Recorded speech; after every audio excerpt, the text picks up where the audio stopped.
เจ้าคณะภาค7วัดพระธาตุดอยสุเทพเป็นต้น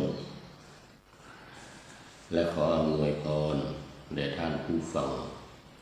ท่านผู้ชมสาธุชนพุทธบริษัททั้งหลายวันนี้รายการพระไตรปิฎกลอยฟ้าก็ลอยมาจากวัดดอยสัพพันยูตำบลดอนเปาอำเภอแม่วางจังหวัดเชียงใหม่โอ้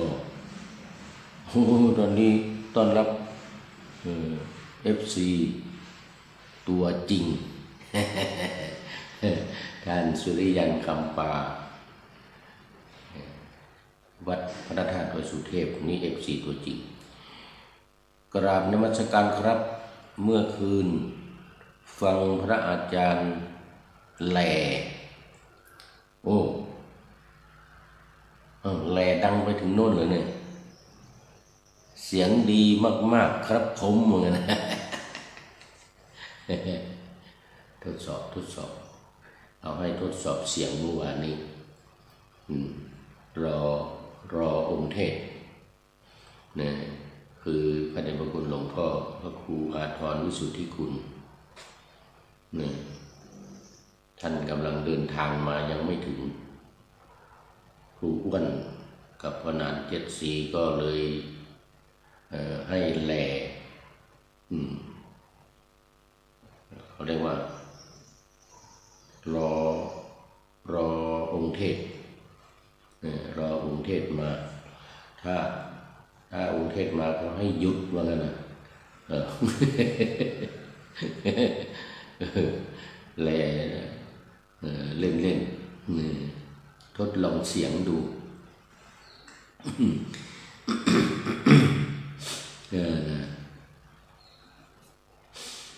เมื่อวานนี้ก็มาถึงตอนค่ำละเนื่องจากว่าไปงานพระราชทานเพลิงศพไปวางดอกไม้จันทร์ให้พระครูอดีตเจ้าคณะอำเภอแม่แตงวัดหนองหลงเป็นพระครูเสี่ยวกันนี่ เป็นพระครูเสี่ยวนะ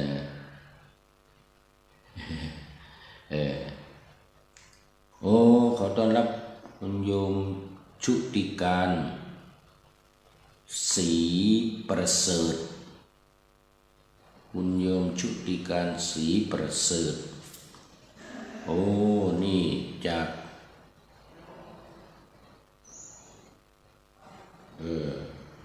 สกอตแลนด์ประเทศอังกฤษสาธุนี่มันกลางคืนนี่ที่อังกฤษมันกลางคืนนี่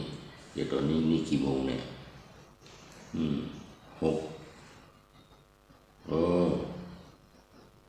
5 4 3 2 1เที่ยงคืน11 โมง5 ทุ่ม5 ทุ่มที่สกอตแลนด์5 ทุ่มนี่ยังไม่หลับสาธุวันนี้ท่านสุริยันคำปาเข้ามาแต่หัวรุ่งเลยFC ตัวจริงนี่นะเข้ามาแต่หัวรุ่งไกลไม่ทันหูสุริโยยังไม่จับขอบฟ้า ผ่านหน้าธรรมะยังไม่เสร็จ นี่โยมชุติการก็เหมือนกันนี่ตอนนี้ยังปะหน้าธรรมะยังไม่เสร็จนี่กำลังมาถึงพูดมาถึงวัดดอยสัพพันยูกลับจากไปพระราชทานเพลิงศพวัดหนองลมอำเภอแม่แตงอดีตเจ้าคณะอำเภอแม่แตงเป็นพระครูเสี่ยวกันเนี่ยอายุเท่ากันนี่เขาเรียกพระครูเสี่ยวภาคเหนือนี่เขาเรียกว่าครูเสี่ยวอายุเท่ากันพระครูพิสารธรรมวงศ์พิสารหรือไพศาลเนี่ยนะธรรมวงศ์ อดีตเจ้าคณะอำเภอแม่แตงมรณภาพเมื่อปีที่แล้วตอนนี้ได้เจ้าคณะอำเภอใหม่ละท่านพระครูนันทเจติยาภิบาลตำบลเช่าแหลงอำเภอแม่แตงนี่แหละวัดพระธาตุสุนันทาเป็นเจ้าคณะอำเภอปัจจุบันนี่นะเมื่อปีที่แล้ว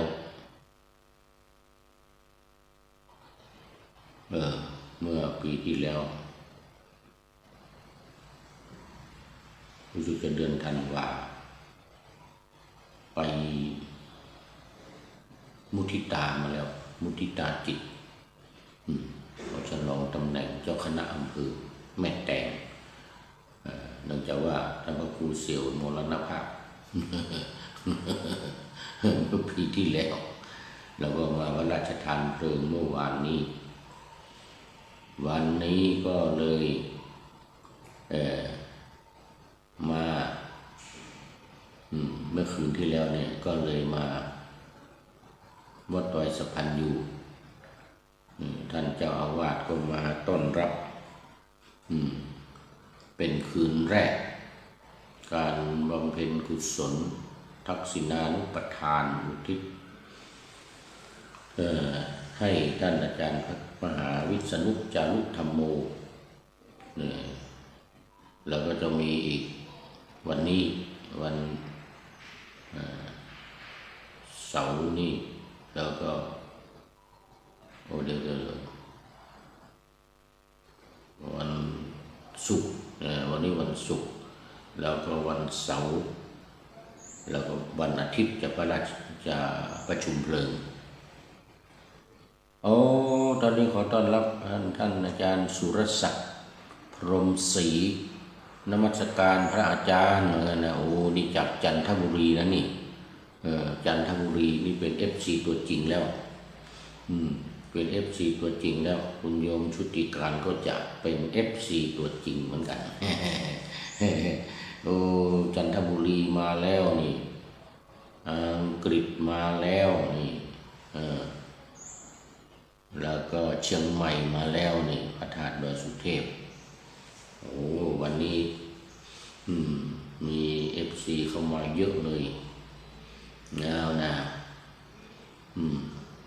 ขอประชาสัมพันธ์งานการพระราชทานเดี๋ยวงานประชุมเพลิงอาจารย์พระมหาวิษณุจารุธรรมโมคนดังวัดเจ็ดลินอดีตเจ้าอาวาสวัดเจ็ดลินวันนี้วันที่22จะมีญาติโยมญาติธรรมมากันเยอะ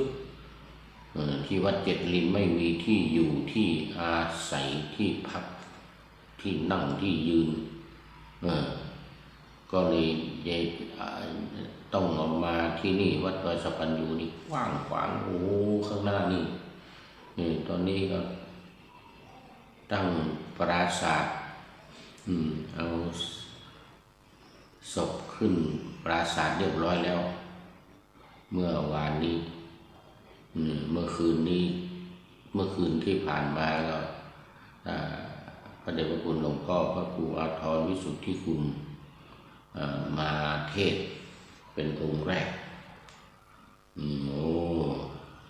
สนุกสนานเทศเมื่อคืนที่ผ่านมานี่นะแล้วก็วันนี้วันที่20เดี๋ยวพระครูเจคืนนี้พระครูเจจะมาเทศจะมาใส่กาบใส่กาบเก้ากาบฝายกาบธรรมแล้วก็ทำกาบธรรมล้านนาแล้ว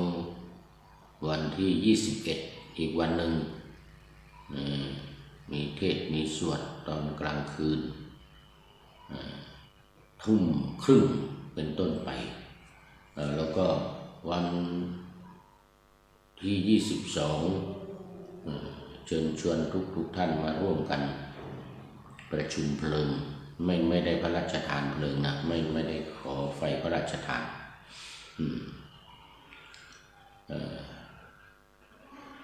ก็คนจริงขอไฟพระราชทานก็ได้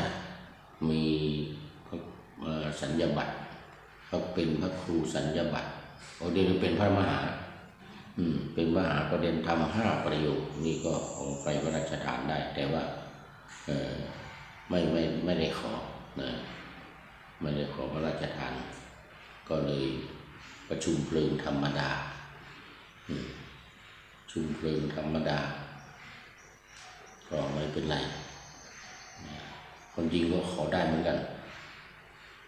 เป็นพระ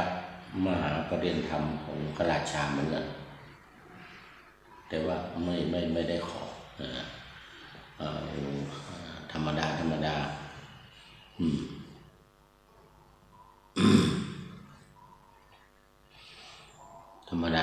ประชุมเพลิงธรรมดาแต่ว่าจะมี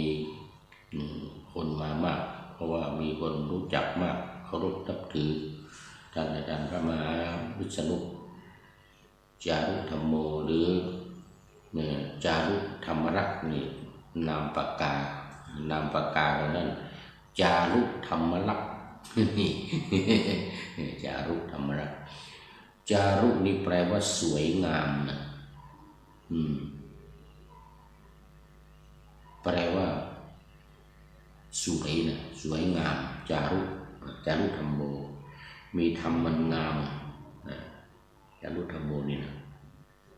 มีธรรมมันงามจารุธรรมรักษ์ก็ยิ่งไปกันได้ดีคือรักษาธรรมอันงามถ้าในภาษาธรรมะทางพระพุทธศาสนานี่จะหมายถึงพระนิพพานนะเรื่องวันนี้นะธรรมมันงามในที่นี้ไม่ใช่งามธรรมดานะหมายถึงพระนิพพานนะการบรรลุธรรมนะไม่ใช่ธรรมดานะจารุธรรมมรักนี่นะขอประชาสัมพันธ์ไว้แค่นี้ก่อนในวันพรุ่งนี้อีกวันมะรืนนี้อีกวันมะเรื่องอีก3 วันมีเวลาอีก3 วันประชาสัมพันธ์ให้ญาติโยมทั้งหลายได้รับทราบทั้งในประเทศและต่างประเทศ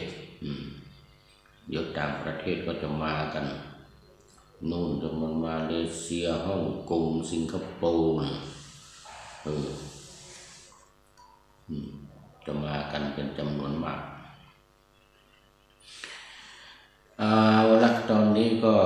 เข้ามาสู่เนื้อหาสาระของธรรมะในวันนี้ในรายการพระไตรปิฎกลอยฟ้าส่องชื่อก็รู้แล้วเป็น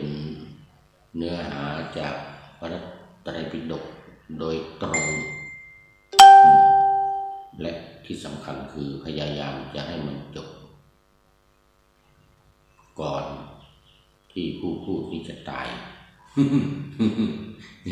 ก่อนผู้พูดนี้จะตายนะต้องให้จบนะ45 เล่มนี่นะตอนนี้ก็มาจะครึ่งแล้วเดียวกันยังไม่ครึ่ง20 กว่าเล่ม45 20 22ครึ่งแล้วเนี่ย22-23 เล่มนี่ครึ่งแล้ววินัยปิฎก8 เล่มจบไปแล้วพระสูตรพระสูตรนี่ทีฆนิกาย11 เล่มมัชฌิมนิกาย14 เล่มนะสังยุตตนิกาย 19 19 เล่ม แล้วก็มาตอนนี้อยู่เล่มที่20เล่มที่20พอดีเลย20เล่มแต่ว่าเล่มที่21กับ23จบไปแล้วก็เป็น21 22เพราะว่าตอนนั้นข้ามมาเล่มที่21จบไปแล้วแล้วก็เล่มที่23จบไปแล้วยังเหลือแต่22ตอนนี้20แล้วก็จะไป22แล้วก็ไป24เลยทั้งหมดก็จบไปแล้ว22เล่ม22เล่มในจำนวน45แล้วก็เข้าเล่มที่23ตอนนี้ครึ่งแล้วครึ่งแล้วครึ่งแล้วและอีกอย่างหนึ่งพระอภิธรรมอาจารย์ประเสริฐพีระวงศ์ได้อนุเคราะห์ท่านเป็นอาจารย์ประเสริฐพีระวงศ์เป็นอภิธรรมบัณฑิตขออาจารย์ประเสริฐพีระวงศ์เนี่ยบรรยายอภิธรรมให้หลายเล่มแล้วตอนนี้ทั้งหมดมี12เล่มยังไม่ได้ถามดูว่าตอนนี้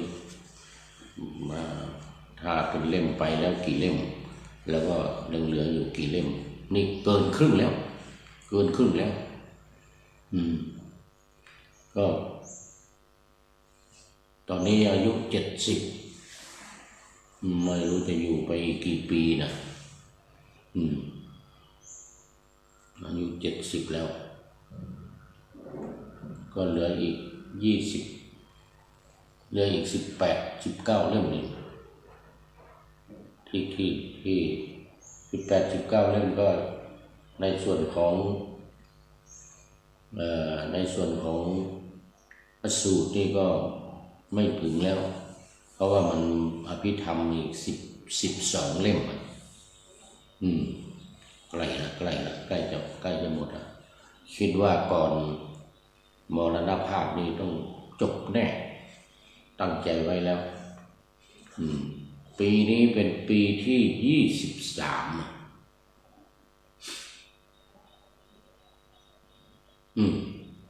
เริ่มมาตั้งแต่ปี2546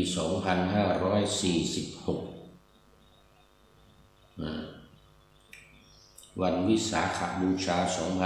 2546เริ่มมาถ้าวิสาขบูชาปีนี้ก็จะครบละ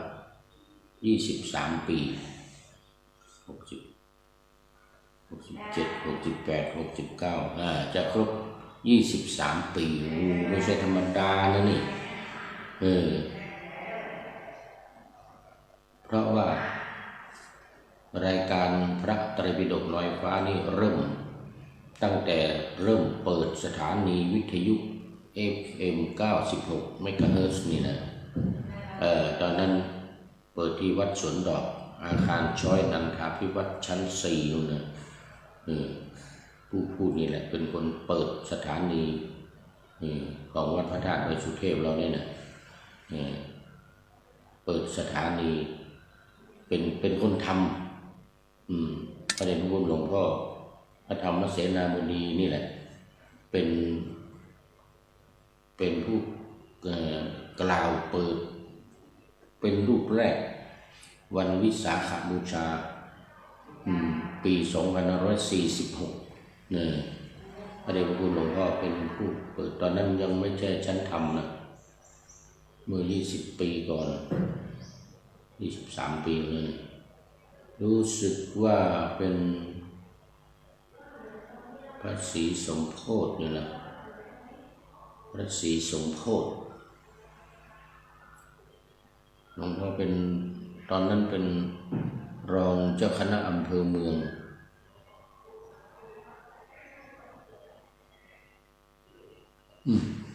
พระศรีสมโพธิเป็นรองเจ้าคณะอำเภอเมืองเชียงใหม่ยังไม่ได้ชั้นพระชั้นเทพชั้นธรรมปี2546พระศรีสมโพธิเป็นรองเจ้าคณะอำเภอเมืองเชียงใหม่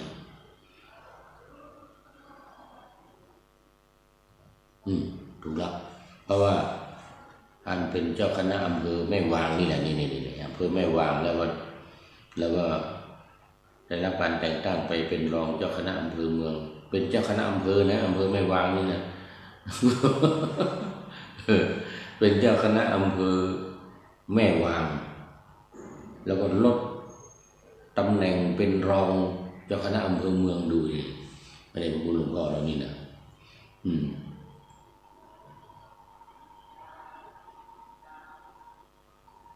อ๋อเป็นรองเจ้าคณะจังหวัดไม่ใช่รองเจ้าคณะอำเภอเมืองเจ้าคณะอำเภอแม่วางแล้วก็เลื่อนไปเป็นรองเจ้าคณะจังหวัดเชียงใหม่ถูกละ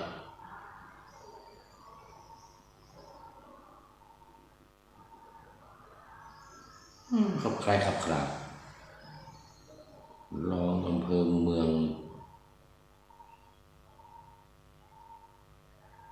แล้วขึ้นไปเป็นรองจังหวัดถ้าไม่รองจังหวัดก็ถ้าไม่รองอำเภอเมืองก็รองจังหวัดนี่แหละจำมันเดี๋ยวจะต้องไปดูนี่อีกทีหนึ่งตอนนั้น2546นี่นะ น่าจะเป็นรองเจ้าคณะอำเภอเมืองนะลดตำแหน่งจากอำเภอแม่วางเนี่ยไปเป็นรองเจ้าคณะอำเภอเมืองแล้วขึ้นเป็นรองเจ้าคณะจังหวัดจากรองเจ้าคณะจังหวัดแล้วขึ้นเป็นรองภาคอีก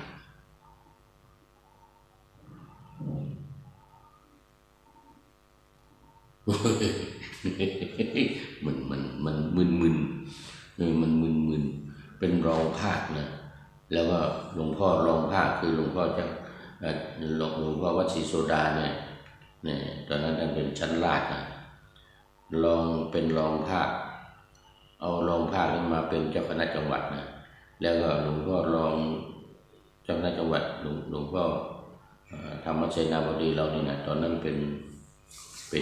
รู้สึกเป็นชั้นราชขึ้นเป็นรองภาคมาจนถึงปัจจุบันเนี่ยมาเป็นเจ้าคณะภาคเมื่อปีที่แล้วเนี่ย รองภาคอยู่เป็นเกือบ20 ปีนะ19 ปีเนี่ยรองภาคนะแล้วมาเป็นเจ้าคณะภาคเมื่อปีที่แล้วนี่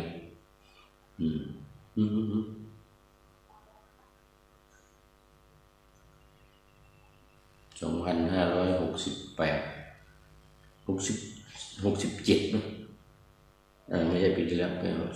2567เป็นเจ้าคณะภาคนะเจ้าคณะภาคมา3 ปีแล้วเรื่องพศนี่จำไม่ค่อยแม่นต้องขออภัย นี่แต่ที่แน่นอนก็คือเป็นเจ้าคณะอำเภอแม่วางเนี่ยที่วัดดอยสะพันยูนี่แหละและวัดดอยสะพันยูนี่เป็นวัดที่พระเดชพระคุณหลวงพ่อเป็นผู้ฟื้นฟูขึ้นมาจากวัดร้างเป็นวัดนี่มีพระจำพรรษานี่นะพระเดชพระคุณหลวงพ่อเนี่ยตอนนั้นเป็นพระมหาธงชัยยังไม่เป็นเจ้าคุณเป็นพระมหาธงชัยมาฟื้นฟูวัดนี้จนขึ้นเป็นวัดนะจนขึ้นเป็นวัดถูกต้องอีกทีหนึ่งแล้วก็นี่ท่านพระครูสุตตะกิจจาภิรมย์นี่แหละเป็นเจ้าอาวาสมาตั้งแต่แรกนี่ตอนแรกก็พระเดชพระคุณหลวงพ่อรักษาการเจ้าอาวาสนี่นะโอ้ตอนนี้ขอต้อนรับแม่ชีอรวรรณมณีรัตนโชติกราบนมัสการเจ้าข้าวันนั้นนะโอ้อันนี้อยู่นู่นนี่หาดใหญ่จังหวัดสงขลาจังหวัดที่มีรถติดมากที่สุดในประเทศไทยตอนนี้อันดับ1ใน 5เลยนะท็อป5นะหาดใหญ่นี่นะอำเภอหาดใหญ่นี่นะรถติดมากที่สุดในประเทศไทยเชียงใหม่อันดับ2เชียงใหม่มาอันดับ2ขอนแก่นอันดับ3 4กรุงเทพลดลงไปเป็นอันดับ4สมัยก่อนกรุงเทพอันดับ1นะรถติดนี่นะตอนนี้ลดลงไปเป็นอันดับ4เนื่องจากว่ามีรถไฟฟ้าอยู่ข้างบนแล้วก็ใต้ดินก็มีรถไฟใต้ดินในกรุงเทพมหานครนี่นะมันก็เลยทำให้รถติดในรถติดเนี่ยลดจำนวนลดลงเขาคิดต่อชั่วโมงนะเขาคิดต่อชั่วโมงในกลางวันนี่นะเป็นอันดับ4จากอันดับ1ลงมาเป็นอันดับ4กรุงเทพนี่นะเพราะอะไรสร้างรถไฟใต้ดินแล้วก็รถไฟฟ้าไปบนลอยฟ้านี่นะสีแดงสีเขียวสีน้ำเงินสีอะไรก็ว่าไปนี่นะมันทำให้รถติดเนี่ยเบาบางน้อยลงโอ้รถดีมากอันนั้นเชียงใหม่เรานี่เป็นอันดับ2เชียงใหม่หรือสงขลาที่หาดใหญ่นี่นะถ้าอยากจะให้ลดจำนวนรถติดลงนี่นะต้องสร้างรถไฟฟ้าข้างบนแล้วก็รถไฟใต้ดินข้างล่างตรงกลางมันจึงจะเบาบางรถจะได้วิ่งสะดวกเนี่ยคนก็ไม่แออัดอยู่ตรงกลางรถจะได้คนก็ขึ้นไปขี่ขึ้นไปเดินทางบนรถไฟฟ้ารถไฟลอยฟ้าไอ้ที่รถไฟลอยฟ้าเนี่ยนะแล้วก็รถไฟใต้ดินเนี่ยถ้ามีรถไฟใต้ดินแล้วก็รถไฟลอยฟ้านี่มันจะลดดูตัวอย่างกรุงเทพมหานครตอนนี้มันเป็นอันดับ4และอันดับ5โคราชนครราชสีมาโอ้บ้านของแม่ชีอรวรรณนี่อันดับ1นะรถติดนะ หาดใหญ่รถติดอันดับ1 ไม่น่าเป็นสิ่งดีใจหรอก ถ้ารับแล้วรายการเราตัดเลยรายการเราตัดแล้วก็เดี๋ยวต้องตั้งใหม่นี่เสียดายเวลาเริ่มมาแล้วนี่ได้11 นาทีแล้วนี่เริ่มมาไม่ใช่11 นาที20 กว่านาทีแล้ว เดี๋ยวต้องตั้งใหม่ต้องขอไปต้องมาเริ่มต้นใหม่อีก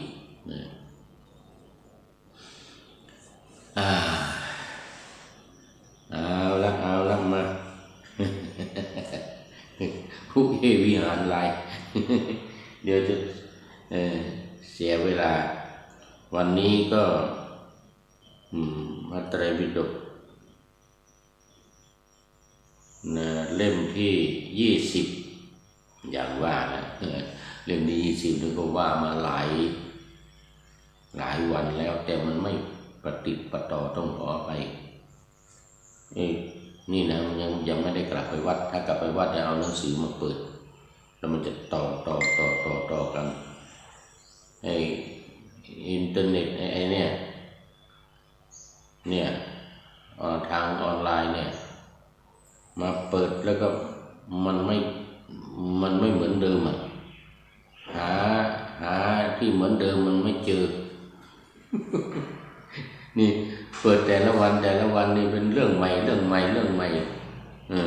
วันนี้ใหม่อีกแล้ววันนี้ใหม่อีกแล้วเล่มเดียวกันนี่แหละเล่มที่20เนี่ยแต่มันเปิดออกมาแล้วมันไม่ปฏิปต่อกันเหมือนเดิมไม่เหมือนเดิม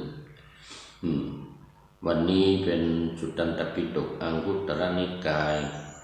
ติกนิบาตนี่ติกนิบาตมาอีกแล้วปัญดาปกติก็อยู่เอกนิบาตไอ้ที่มัน1นี่นะหน้าที่19ข้อที่115หรือบรรทัดที่447ถึง450ในฉบับสยามรัฐนั่นไปฉบับสยามรัฐนี่ละปกตินี่จะออกฉบับมหาจุฬาฉบับมหาจุฬาตอนนี้เป็นฉบับสยามรัฐไม่เป็นไรว่าไปก่อนได้กล่าวถึงเรื่องค ความประมาทว่าเป็นธรรมที่ทำให้สัตธรรมเสื่อมสูญโดยพระพุทธองค์ตรัสว่าไม่ทรงเล็งเห็นธรรมอื่นแม้แต่อย่างเดียวที่เป็นเหตุให้สัตธรรมเสื่อมหรืออันตรธานเท่าความประมาทข้อที่115พระไตรปิฎกเล่มที่20ฉบับสยามรัฐไปฉบับสยามรัฐอีกแล้วไม่ชีเมื่อวานนี้ฉบับมหาจุฬาเนี่ยมันเปิดแล้วมันไม่ตรงอันเดิมหาอันเดิมไม่เจอก็เลยเปลี่ยนใหม่ทุกครั้งเลยทุกวันเลยเนี่ยเปลี่ยนใหม่ทุกวันแต่นั้นอยู่ในเล่มเดิมนี่แหละมันหน้ามันเปลี่ยนไปวันนี้หน้าที่19ถึงหน้าที่19ข้อที่115เดี๋ยวพรุ่งนี้ถ้ามาเปิดจะไม่ตรงอย่างนี้เป็นอันอื่นนี่นะ แต่ก็ไม่ซ้ำเก่านะไม่ซ้ำเก่าเอาแล้วมาดูเนื้อหาสาระโดยสรุปก่อน1หัวข้อความประมาทเป็นเหตุให้สัตธรรมเสื่อมสัทธรรม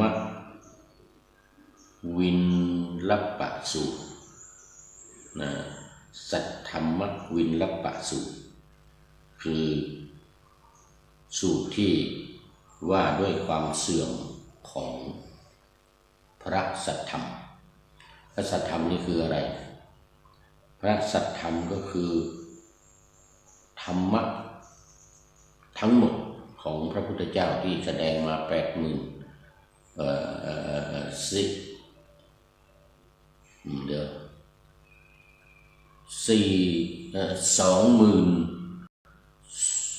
เดี๋ยวต้องบวกอภิธรรมด้วยอภิธรรม40,000อันนี้21,000 42,000เป็น63,000พระสัทธรรมนี่นะเอาวินัยออกเอาวินัยออก 21,000 ก็เหลือ 63,000 นี่เรียกว่าพระสัทธรรมหรืออันนี้นัยยะหนึ่งร่วมคิดนัยยะหนึ่งว่าพระสัทธรรมร่วมทำดีแล้วก็พระสัทธรรมอีกนัยยะหนึ่งหมายถึงพระนิพพานหมายถึงธรรมะสูงสุดธรรมะขั้นสูงสุดเรียกว่าพระสัทธรรมสัทเนี่ยมันแปลว่าเป็นไปกับเป็นไปกับด้วยธรรมสัทเนี่ยแล้วก็ซ้อนทอทหารมาตัวหนึ่งก็เป็นสัทสัทธรรมมันมาจากสหะสหะสหะแปลว่าเป็นไปกับด้วยธรรมของพระพุทธเจ้านี่นะแล้วก็ความหมายเป็นธรรมะทั้งหมดของพระพุทธเจ้าที่พระองค์ทรงแสดง 63,000 ข้อ 63,000 ข้อหรือ 63,000 พระธรรมขันธ์พระวินัยก็ 21,000 รวมแล้วเป็น 84,000 ใช่ไหมพระวินัยก็ความจริงเนี่ยความหมายบางแห่งบอกว่ารวมพระวินัยด้วยทั้งวินัยทั้งพระธรรมทั้งวินัยทั้งธรรมเนี่ยเป็นสัทธรรมอันนี้ก็อีกนัยยะหนึ่งนะทั้งวินัยทั้งพระธรรมรวมกันแล้วเนี่ย 84,000 พระธรรมขันธ์เนี่ยคือพระสัทธรรมแต่เมื่อเรามาแยกเอาวินัยออกเอาเหลือแต่ธรรมเนี่ยสัทแปลว่าเป็นไปกับด้วยธรรมะนะเป็นสหะนะเป็นสหะแล้วก็มันจะลบหักออกไปเหลือแต่สัทที่เราเขียนกันทั่วๆไปจะเป็นสะเนี่ยนะทีนี้มีธรรมะนี่ก็เลยซ้อนทอทหารมาตัวหนึ่งเป็นสัทธรรมพระสัทธรรมคือเป็นไปกับด้วยธรรมะแล้วก็หมายถึงธรรมะชั้นสูงค คือพระนิพพานจากการบรรลุพระนิพพานเนี่ยเรียกว่าบรรลุสัจธรรมของสัตบุรุษของพระสัมมาสัมพุทธเจ้า หัวข้อความประมาทเป็นเหตุให้สัจธรรมเสื่อมก็คือทำให้ธรรมะของพระพุทธเจ้าทั้งหมด63,000เนี่ยมันเสื่อมสลายได้เพราะความประมาทก็คือเมื่อมีความประมาทเนี่ยก็ไม่มีสติขาดสติคือคนประมาทเมื่อขาดสติธรรมะของพระพุทธเจ้าก็จะไม่ถูกศึกษาเล่าเรียนคือมันลดจำนวนการศึกษาเล่าเรียนลงลดการปฏิบัติลงก็คือคันธทุระกับวิปัสสนาทุระเนี่ยก็ลดลงไม่มีคนศึกษาเราเรียนเพราะความประมาทความประมาทก็ทำให้เลินเล่อทำให้เผลอไหลพลั้งเผลอไม่เรียนไม่เรียนธรรมะคันธทุระละคันธทุระคือการศึกษาเล่าเรียนแล้วก็วิปัสสนาธุระก็ไม่สนใจไม่เอาใจใส่ในการปฏิบัติสัจธรรมก็เสื่อมธรรมของพระพุทธเจ้าก็จะเสื่อมลงยิ่งในตอนนี้ถ้าตามพุทธธรรมนายเนี่ยตามพุทธธรรมนายที่ว่าไว้ในพระไตรปิฎกเนี่ยสัจธรรมก็เสื่อมเพราะว่ามันขาดการปฏิบัติการปฏิบัติน้อยลงการศึกษาพระธรรมวินัยน้อยลงคนพระเนนที่บวชเข้ามาก็น้อยลง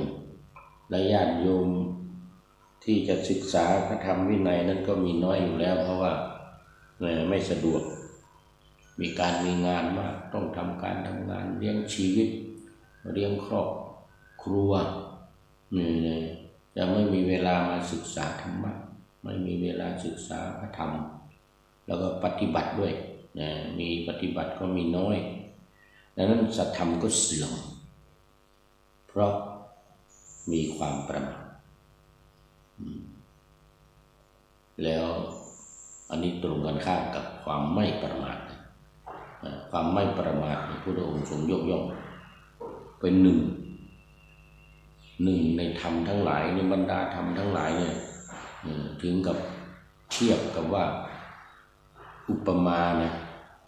อุปมาเหมือนเปรียบเทียบเหมือนกับว่ารอยเท้าของสัตว์ทั้งหลายในโลกเนี่ยรวมลงในรอยเท้าช้างฉันใดบ้างนะ ความไม่ประมาทก็เป็นที่รวมของธรรมทุกอย่างใน 84,000 พระธรรมขันธ์เนี่ย63,000เนี่ยนะความไม่ประมาทนี่เป็นที่รวมของธรรมะทั้งหมดนี่พระองค์ตรัสไว้อย่างนี้เลยเมื่อมีความประมาทเนี่ยมันจึงทำให้สัจธรรมของพระพุทธเจ้านี่เสื่อมไงสัจธรรมมันจึงเสื่อมมันขาดคันธทุระขาดวิปัสสนาธุระขาดทั้งการศึกษาเล่าเรียนขาดทั้งการปฏิบัติยิ่งตอนนี้มีคน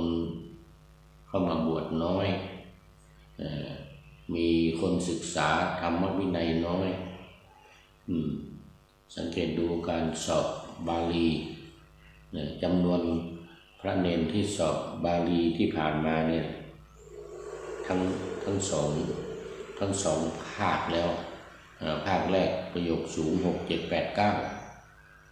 ภาคที่สองนี่1 2 3 4 5เนี่ยจำนวนน่าใจหายลดลงเป็นจำนวนมาก เพราะอะไรเพราะว่าคนบวชก็น้อย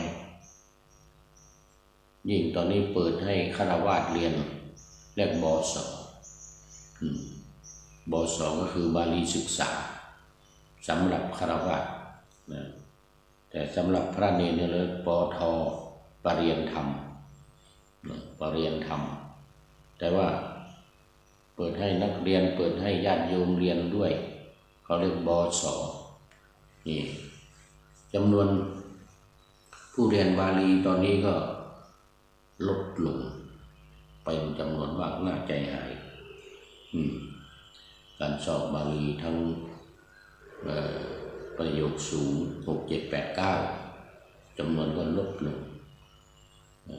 1 2 3 4 5จำนวนก็ลดลงหมายถึงทั่วประเทศทั่วโลกนะทั่วโลกทั่วประเทศจำนวนลดลงน่าใจหายนี่แหละเป็นเหตุให้พระสัทธรรมเสื่อม2สาระสำคัญอันนี้หัวข้อนะ2สาระสำคัญความประมาทความไม่ระวังการปล่อยใจให้ขาดสตินี่ความหมายของคำว่าสาระของมันนะสาระของคำว่าความประมาทเนี่ยนะคือความไม่ระวังเนี่ยเห็นไหมความไม่ระวังไม่ระแวดระวังปล่อยไปตามเรื่องตามราวลดน้อยก็ปล่อยมันลดน้อยไปไม่ขวนขวายหาเขาเรียกว่าไม่ซ่อมแซมนะไม่ขวนขวายหาไม่ซ่อมแซมมีมัวประมาทเลินเล่อโอ้ตอนนี้มี FC จากพี่น้องสาธารณรัฐประชาธิปไตยประชาชนลาวเข้ามาสาธุสาธุชื่อพระสมเกตขอไปอ่านอักษรลาวไม่ค่อยถนัดเท่าไหร่นะพระสมเกตสุริยวงศ์พระสมเกตสุริยวงศ์เทพพวันนะเทพาวันหรือเปล่านะเทพพาวันโอ้สาธุสาธุจากประเทศสาธารณประชาธิปไตยประชาชนลาวของเราเนี่ยพี่น้องลาวเราพี่น้องเราวันนี้เข้ามาต่างประเทศเข้ามาแล้วต่างประเทศมาแล้วเมื่อกี้สกอตแลนด์อันนี้ประเทศอังกฤษแต่ว่าอันนี้ประเทศลาวเรานี่นะอยู่ทิศตะวันออกเฉียงเหนือเรานี่แหละเฉียงเหนือหรือเฉียงใต้นะพี่น้องไทยดำพี่น้องไทยดำของเรานี่ไทยน้อยนู่นประเทศพม่าไทยใหญ่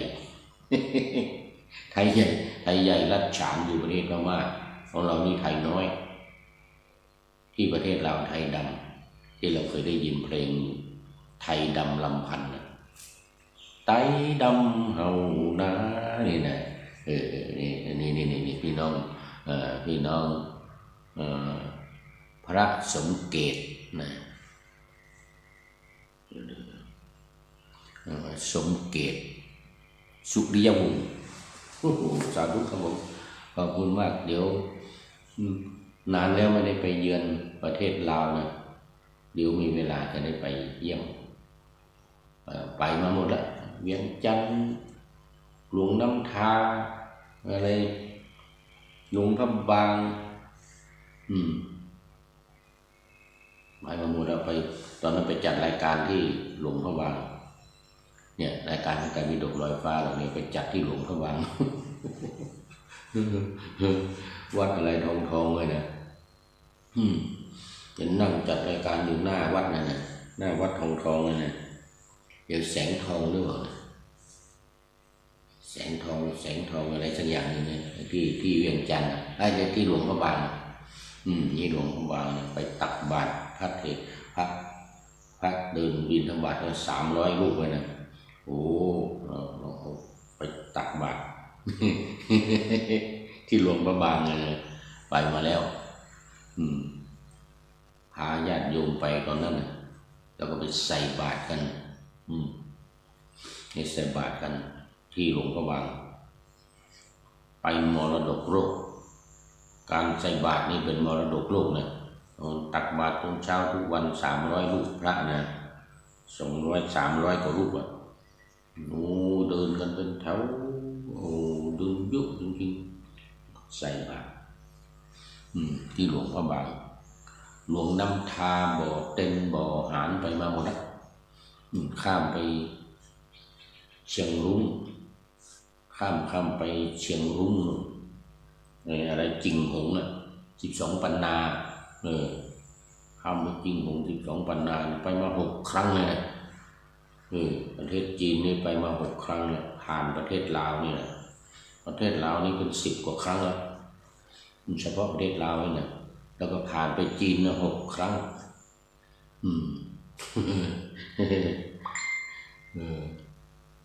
โอ้เป็นนั่งรถไปความเร็วสูง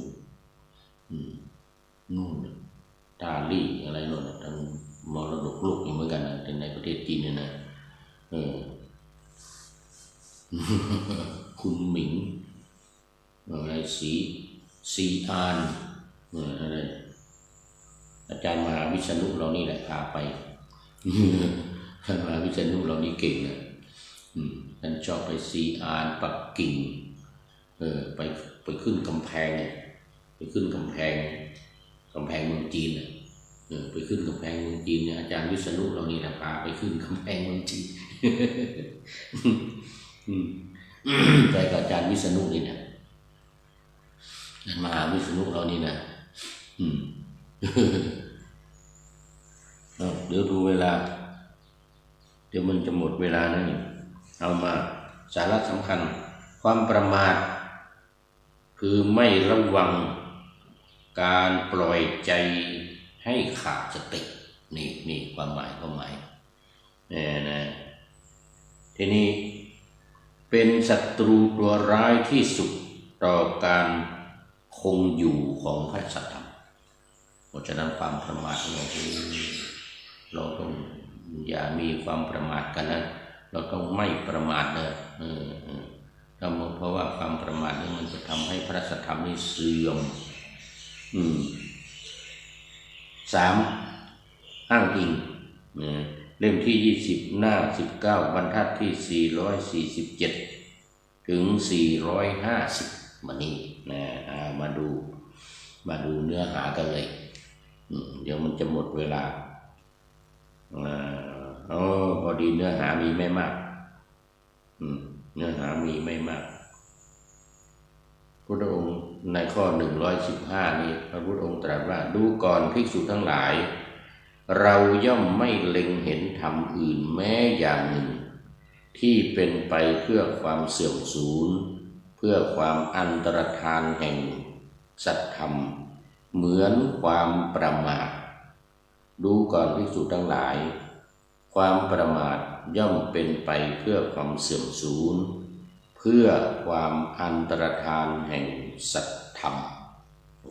นี่ใจความนี้แค่นี้ในข้อที่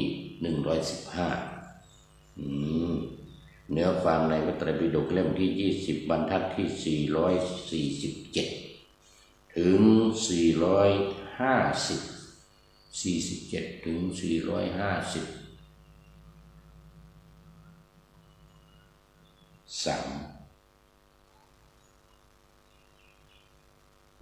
ถึง450หน้าที่19มี3 บรรทัด3 บรรทัดกว่าพุทธองค์ตรัสว่าไม่เห็นธรรมอย่างอื่นแม้อย่างหนึ่งเลย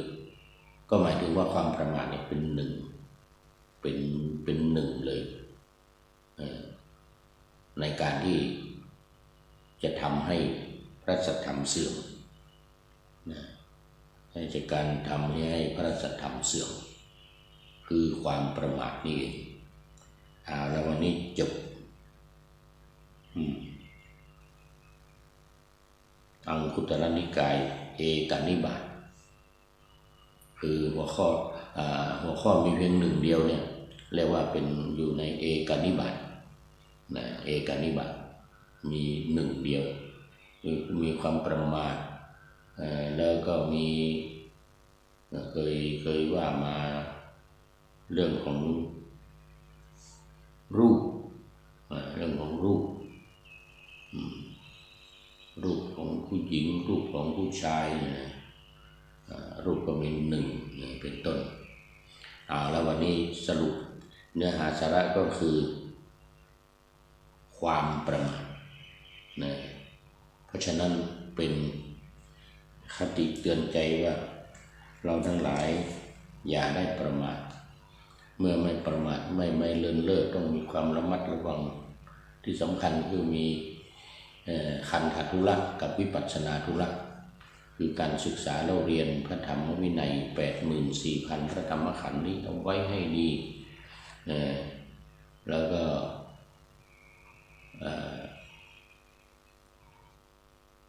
วิปัสสนาธุระคือการปฏิบัติทั้งสมถกรรมฐานและวิปัสสนากรรมฐานไม่ได้พูดอวดตัวนะไม่ได้พูดโชว์อวดตัวเองตอนนี้วิปัสสนาธุระนี่นะ 80%วิปัสสนาธุระนี่ 80% คันธธุระทั้งสองทั้งคันธธุระและวิปัสสนาธุระเนี่ย 80%เขาเรียกว่าปฏิบัติเพื่อตัวเองอัตตหิตะปฏิบัติอัตตหิตสมบัติแล้วก็ปรหิตะปฏิบัติทำงานเพื่อผู้อื่นงานเพื่อสังคมงานอะไรสาส่วนรวมเนี่ย 20% ปัจจุบันนี้นะหลังจากเกษียณมาแล้วเนี่ย10 ปีมาแล้วเนี่ยใน10 ปีที่ผ่านมาเนี่ยทำเพื่อตัวเองทั้งคันธธุระและวิปัสสนาธุระนี่ 80%ไม่ได้คุยไม่ได้โม้อันนี้เป็นเรื่องจริง มาดูท้ายรายการวันนี้มีข้อคิดจากสถานีธรรมจากสถานีธรรมบอกว่าร่วมคิดดีร่วมทำดีกันไว้เถิดคุณความดีย่อมก่อเกิดตามมาให้เหมือนลินน้ำที่ใสลงไปน้ำที่ได้คือน้ำใสได้ดื่มกินขอบคุณสถานีธรรมเป็นอย่างมากแล้วข้อคิดไว้ในท้ายรายการวันนี้สำหรับFC ก็พระสมเกตสุริยวงศ์จากประเทศลาวเทพภาวันเป็นท่านสุดท้ายเข้าสู่เส้นชัยของรายการในวันนี้รวมทั้งท่านอื่นๆมีแม่ชีอรวรรณอาจารย์สุรศักดิ์พรหมศรีจากจันทบุรีแม่ชีอรวรรณจากหาดใหญ่สงขลาแล้วก็อะไรที่ผ่านไปแล้วเนี่ยมันอ่านไม่ได้ละต้องก็ขอบคุณทุกท่านที่เข้ามาแล้วและผ่านไปแล้วนะ ขอนำพระไตรปิฎกลอยฟ้าไปจากผู้ฟังทั้งหลายในโลกล่าวันต่อไปจะได้จรย้อนกลับมาสู่สถานีใหม่ให้ท่านฟังอย่าลืมเปิดวิทยุหรือเครื่องรับโทรศัพท์โมบายคอมพิวเตอร์ผัง YouTube เฟซเพจไลน์ให้ดังเพื่อชมฟังรายการวันต่อไปขอทุกท่านมีความสุขทุกคืนวันนำธรรมะประกอบการงานทั้งหลายเช่นขยันทำงานทางวาจากายใจขวัญขวายกิจการงานนานาบำเพ็ญสาธารณประโยชน์ เว้นสิ่งที่มีโทษโหดเยี่ยงสาประกอบแต่กรรมดีมีราคาแสวงหาเงินทองครองใจคนเสียสละพละทรัพย์นับมากน้อยไม่ให้ล้านก็ให้ร้อยไม่ด้อยผลเอื้อคนรวยช่วยคนยากฝากคนจนให้ทุกคนเท่ากันมากตรฐานเดียวขอเจริญพร